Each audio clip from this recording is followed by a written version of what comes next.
Good afternoon, YouTube. My name is Chris Pallo, and I am the host of this brand new sports content channel here on YouTube called the Wolfpack Sports Network. Like I said, I am the host, and today we're going to start embarking on a journey of reacting to sports news, sports information, all that kind of thing here on the channel. So if that is something you like and you're interested in, is something you follow on YouTube or on a regular basis, make sure to subscribe down below to the channel and hit the like button, get the algorithm up for you guys today. Because full disclaimer, my first time doing YouTube, so I don't know how this journey is going to go or where it's going to take me, but hopefully we take this ride together. So make sure you join the Wolfpack Nation. So, and man, we got a juicy one to start off for y'all today. So you see right here, Pete Carroll, no longer the head coach of the Seattle Seahawks. This one, I wasn't expecting this, man. It's definitely a big surprise when I saw it a couple hours ago, and I thought, what a perfect way to start off the YouTube channel than with this. So this is from, I believe, Paul Allen, who's the owner of the Seahawks. Jody Allen. I'm sorry, Jody Allen. After thoughtful meetings and careful consideration for the best interest of the franchise, we have amicably agreed with Pete Carroll that his role will evolve from head coach to remain with the organization as an advisor. So, before we go any further with this, I guess, based off the wording of that, Pete Carroll didn't want to be head coach no more. It's what I'm getting from that. Because, when I first saw the headline, I thought it meant they fired him. But, okay. Pete is the winningest coach in Seahawks history, brought the city his first Super Bowl title, and created a tremendous impact over the past 14 years on the field and in the community. His expertise in leadership and building a championship culture will continue as an integral part of our organization moving forward. Pete will always be beloved. Pete will always be a beloved member of the Seahawks family. Yeah, man, I'm surprised, man.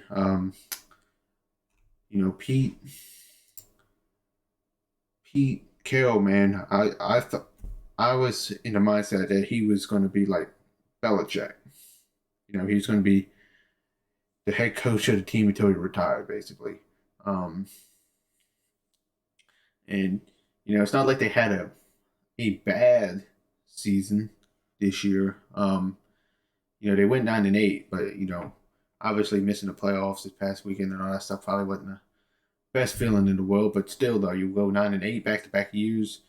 They've been winning pretty much ever since he got there, and so the fact that he's no longer the head coach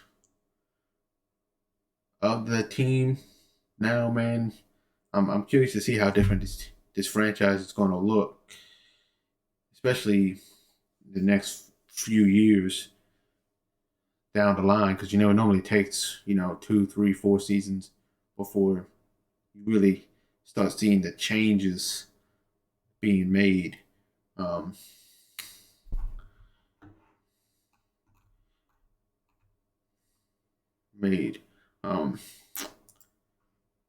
So this is from Bleacher Report. Joseph Sucker wrote this article. I like using Bleacher Report because their user interface I find much better than ESPN's. As I mentioned, change comes after Seattle finished 9-8, missed the playoffs for the second time in 3 seasons, which I think is rare for them. But to see how, but I guess it shouldn't be surprising.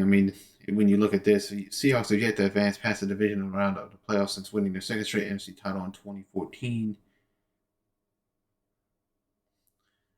And while Seattle overachieved in the first 2 years after trading away Russell Wilson, the organization had arguably plateaued with Carroll at the helm. See, I mean, I guess they overachieved. I mean, I'm to say they plateaued. I felt like, you know, if they, I think the problem with them was their defense more so the team as a whole. Um, like if we go on Pro Football Reference here real quick.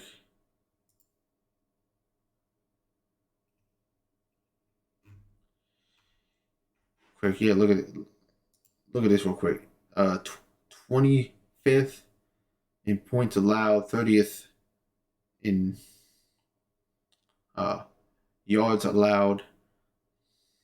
I mean, it was mostly their defense that was really causing problems. Like they gave up 31 points to the look at this, 34 points to the Niners, 41 to the Cowboys, 28 to the Niners. I mean, they let the Steelers score 30 on them. So I think, at the end of the fact that he is still successful at such a high level, the fact that he's still moving on, I feel like they should have at least allowed him to coach maybe 1 or 2 more years to see where the team was headed. Because, I mean, at the end of the day, like I look at him kind of like Mike Tomlin in the sense that, Mike Tomlin always seems to, no matter how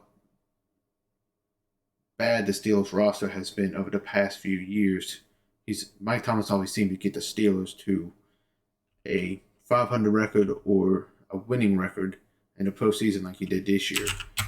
And I feel like Pete Carroll has done the same thing for the Seahawks. Like he's, like I mean, look at that, 7-10. He's had one losing season since 2012. One losing season. So I don't know again why you move on.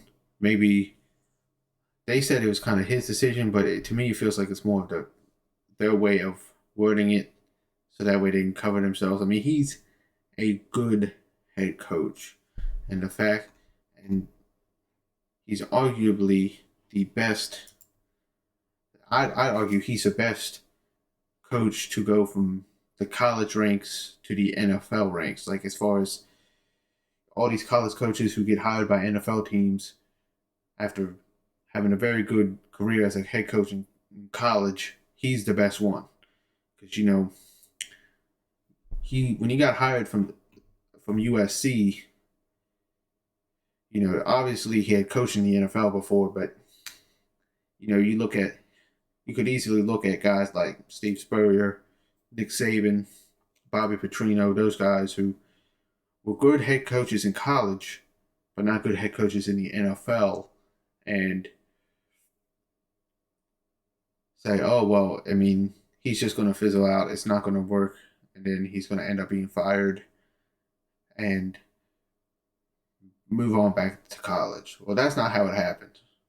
He took him a couple years, but he, won a Super Bowl in 2013, led him to another Super Bowl the year after, has had a winning season in 11 of his 14 years there. So, man, this was a shock to me. Shock to me. Me. Back to the article, Zucker basically says it's time for a wider reset, and given his age, the 72-year-old Carroll might have been equally ready to take a step back. He leaves as the greatest coach in franchise history, owning not only the most wins, 137, but also the highest winning percentage, 606, and delivered the Seahawks their only Super Bowl title to date. Um, so yeah, as far as I'm concerned, he was nothing but success. I don't know unless it was again his decision. We'll probably won't know unless he reveals it, obviously. But I I was surprised by this, man. It was not what I was expecting. So it'll be interesting to see what the Seahawks do from here as far as who they hire as a head coach. Will he have a say since he's an advisor now? Is there any input going to be there from him on who they hire? I don't know. But anyways, man, if you guys enjoyed the video, make sure to hit the like button down below, subscribe to the channel, and see you in the next video.